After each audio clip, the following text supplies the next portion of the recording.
you guys have to use ATVs out there, or how are you doing?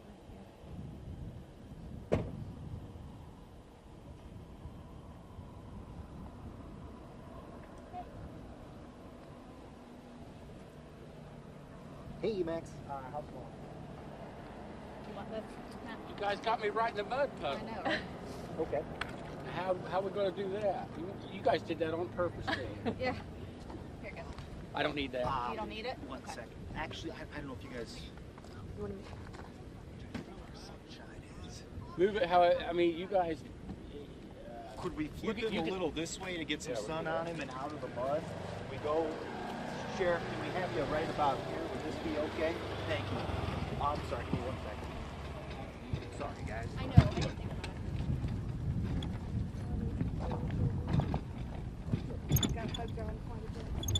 it. That's... We need that.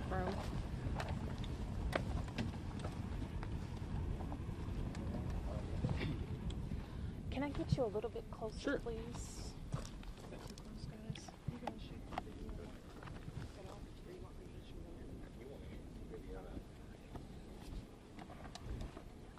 How long have you been out here? Sorry, what were you saying? Since this morning, it's nonstop.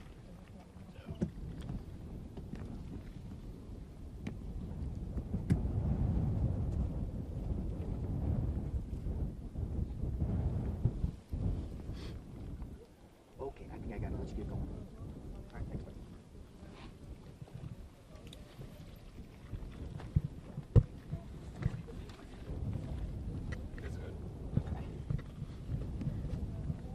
You guys feel free to ask questions after, whatever you want to do here after we get going. Okay.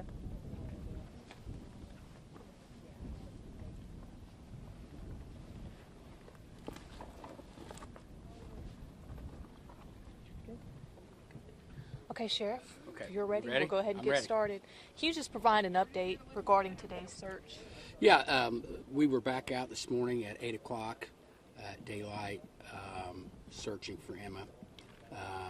Same agencies that we've had here yesterday are back again today, with an additional number of firefighters. And I can get into more detail on that here in a few minutes. But we've been able to retrieve the vehicle, Mr. Sweet's vehicle, out of the river. We did not locate anything in that vehicle that would help us in the investigation at this point. But we have taken that vehicle to a secure location where we'll obtain a search warrant and check it in more detail. So that takes care of the vehicle. We have DNR and the Indiana State Police divers are still diving in the river. They're still in that general area of where the vehicle was resting. So with about 100 feet within that vehicle. And they'll start moving downstream, as the search continues. They did locate a coat that we believe belonged to Emma, and that was located downstream earlier this morning. So we currently are doing two searches. We're doing a ground search, and we've intensified that search, and we've asked different volunteer fire departments to assist with that. So we have about 25 individuals that are out on the ground searching toward the west around the river. So we're on the ground, and we are still DNR and the Indiana State Police dive team are still in the water searching for Emma. Emma's mother and uncle are down at the scene, so we've been keeping them updated. They are great to work with.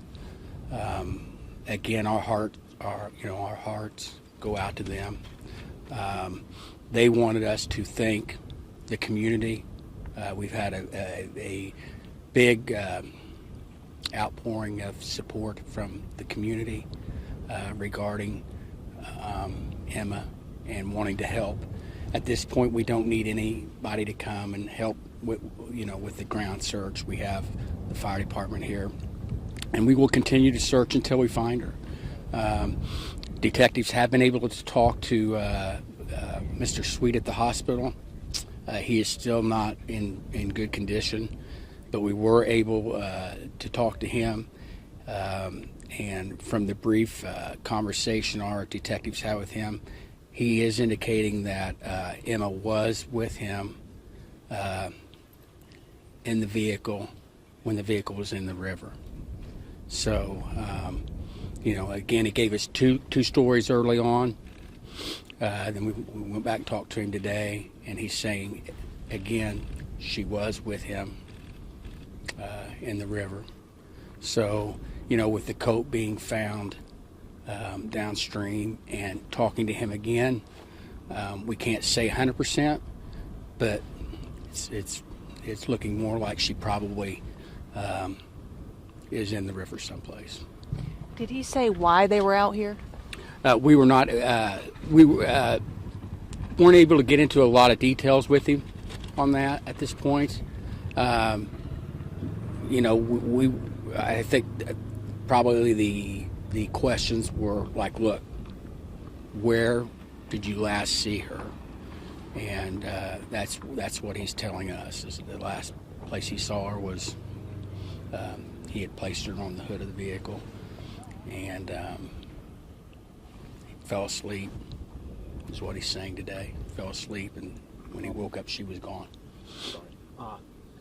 Did the father say where he was before everything happened? He has indicated to us that some of the places he had been earlier that day, but I really got to kind of hold on to that and not release that at this time. Can you describe the location of the jacket a little bit more? Just basically, the jacket was downstream. Yesterday you all asked me about the current, and I'm not really familiar with the river currents and things. And talking to DNR and the state police divers, there is quite a bit of current where that vehicle was at. So it did not surprise them that the coat was found downstream where it was found. But we still think that if Emma is in the water, it would be closer to where the vehicle was at and not where we located the coat. Did the divers find the coat underwater, or was it floating? The coat was floating, and it was found by our search crew. I don't think it was found by any of the divers. It was found by, I think, a firefighter. All hands are on deck today. This has to be emotional for you guys as well. It is. And, I made the comment yesterday, the resources that we have, I can't think of anything we would do different at this point. The state police helicopter's been here today again, searching. We have state, all the things that the state's providing us, the DNR, the state police. We have local. We have, the volunteer fire departments, the sheriff's office. Again, and I know I mentioned the state police, but I can't think of another incident in my 30 years where we've had all the resources come together and everybody work together like we have here. I mean, there are no issues, no hiccups. Everybody's on a mission. They know what their mission is. And we just want to locate this. We want to bring Emma home to her family. And I think that the family, when I talked to them this morning, I think they know it's going to be more of a recovering a body. I think I think they understand that. I think it's good that they're down there where they can ask questions, and we can go to them and talk to them. Again, they've been very cooperative. My heart goes out to them, and you know, we just want to find her for them. Through conversation with Jeremy, is he indicating that this may have been an accident? Jeremy is still, he's not in good shape at this point. So we haven't really got into a lot of details with him on this. Our main concern right now is finding her, and when we've talked to him, that's kind of where we focused our efforts. It's like, look, tell us where you last saw her, or any information about Emma is really all we're concerned with at this point. We'll be able to track where he was at prior to and all that stuff as the investigation continues. But I think right now our main focus is finding this little girl. I know that's what you said, just that's your main focus. Can we ask what were kind of the two conflicting stories you did receive from the father?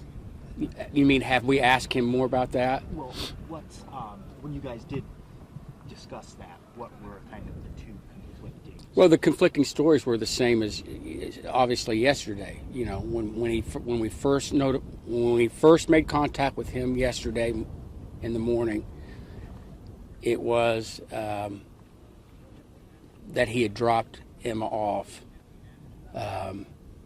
at Casey's. Don't know, it could have been Casey's gas station, could have been a friend or whatever. And then right after that, he says she was on the hood of the car, of his vehicle. Her coat was wet. He took the coat off, and that's where she got swept away. Now, if you really want to say, there's actually a third story from what we heard today. Okay, but the third story still is talking about water, and both of them being in the water. So there's really three stories now, and none of them match. Is there any indication that he was under the influence of any type of drugs or this incident? We don't know that at this point. We'll be able to tell. You know, I'm sure the hospital will be able to find out more on that. But there was a syringe found. There was a syringe found on him at the hospital, and you know, with his prior dealings with narcotics, and talking to the family, we did talk to the family, and they indicated that he had some drug usage issues. So that's what we're going with at this point. And I did have a question about her being with him. I mean, from what I see on social media, there was an intact family here. Did he just take off and then didn't come home, or? To be honest, I don't think that. I can say that I don't think when he took Emma that he was planning on being gone for a long period of time. He did not take extra diapers or anything like that. So I think it was one of those things where it wasn't going to be a long term, those two together. But, you know, like I said, the investigation, you know, we still have to investigate further. I will tell you that, you know, there's a lot of people interested in this. Obviously, they're worried. A lot of people are, concerned for the family and things. I would ask that people, anytime you have a major incident or something like this, people get on social media and they interpret things. They put things on that are hurtful to the family. They don't do any good. I would ask that our community get your information from a reliable news source. Don't get off social media where people are saying this happened or, because that does not help the family. It does not help the investigation. And to be quite frank, I've seen some of the things on social media that have been posted, and it just makes me physically ill because it's. I think people are not thinking about the family at all, and let's have some empathy, and let's be mindful of what we're posting on social media. And obviously, you guys have been out here all day long. How much longer will you be out? We will continue to search until nightfall, and then we'll be back out again tomorrow. I told the mother earlier, we're going to find Emma, and I am confident. The men and women that we have with the state police, the DNR, and the volunteers, volunteer fire departments. I'm confident we will find her and bring her home. So that we won't stop until we do just that. Any final remarks? I just ask again that you pray for the family, and that be respectful of the family at this point, and just pray that we get a break and we locate this little girl. Finding the jacket today was key for you all. Yeah, I think finding the jacket was key. It verifies some of his story, and again, him saying today that she was in the water with him. That's two stories that semi-match. I believe she's in the water, but I can't say for sure. So that's why we're doing the ground search. But the main thing is that, and again, I want to thank the community because they've kind of stayed away from the area. I know people are concerned, but they've stayed away and let the professionals do their job, and I appreciate that. I know the community. When you're dealing with a 2-year-old, I understand their concern, and I understand they want to help. We've received a lot of calls, people wanting to come down and help search, and I truly appreciate that, and I know the others do. But at this point, it's best to let us just kind of do what we're doing, and if by some chance down the road we need their help, we'll let them know. Thank you very much for your time. Is that good? Any other questions from you? One quick one. Is DNR using any kind of radar or anything? They will be. They will be. They haven't started yet. They have not started that yet. We will probably, I would say, as the search continues and we widen our search in the river, they will start using sonar or something of that nature. How far would you say that her jacket was found from where the location where the vehicle was submerged? I'm not for sure. I mean, it was downstream, probably a mile downstream, which is not surprising to the divers because the current is pretty pretty solid current, especially in the middle, and you don't know how the current is under. There are a lot of trees down and limbs and things, so I'm a little surprised that the coat wasn't hung on something, but they didn't seem like it was uncommon. Was there anything else from the truck that has been recognizable that was found anywhere? No. Good. Thank you, Sheriff. Okay, great. We'll keep you posted. And again, please put something about social media. It just upsets the family, and that's one of the things they commented on earlier. I said, don't even look at it. Shame on these people that are just putting whatever they want on and not verifying. That's the one thing about social media. You can say whatever you want, whether it's true or not,